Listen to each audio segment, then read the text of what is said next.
Hello, and thank you for joining me.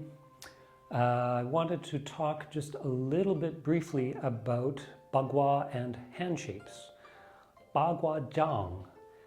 Zhang is the Chinese word, Mandarin word for palm. Distinguishes Baguazhang from many of the other Chinese martial arts which use the word Quan, Taijiquan, Changquan, Xingyiquan. Quan, these other martial arts, they use the final character which means fist for striking, as in striking, meaning martial art. But Bagua makes a distinction. It's still a martial art, but it talks about how it uses the palm. So different that the name is different, saying Bagua, not Quan, but Baguazhang. There's all sorts of reasons I've heard of and been taught about why the preference is for the open hand within the style. Just want to talk briefly about two of them right now. The first one is a very practical thing, which is with an open hand, you're striking with the base of the palm, first of all, right? Using the ends of the forearm bones here, and using that as your striking surface.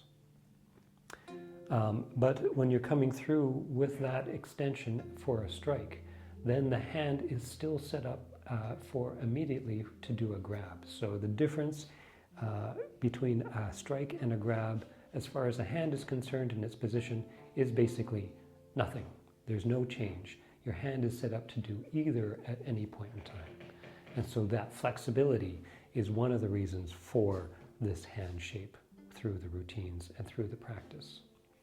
The other reason for this hand shape is very closely related. It has a lot to do with the variability in terms of what you're using to strike with. With the fist, you're basically looking at a couple of surfaces, two surfaces at most that you're striking with.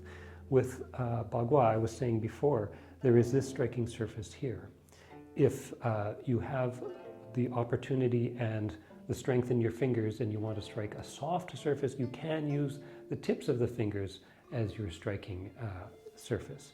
More commonly, it's the base of the palm I was mentioning before.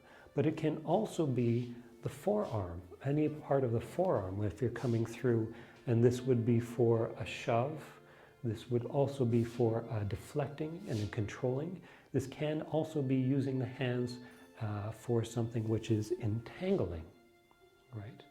And so all of these kinds of aspects, this sort of variability of what you're using from the tips of the fingers all the way up to the forearms, upper arm, shoulder, side of the body, all of these things suddenly become a part of what can be used within the Bagua style. So that core of it is related to the overall aspect of Bagua, meaning it's always unpredictable, it's always changing, it's always shifting, always looking for and taking advantage of multiple opportunities.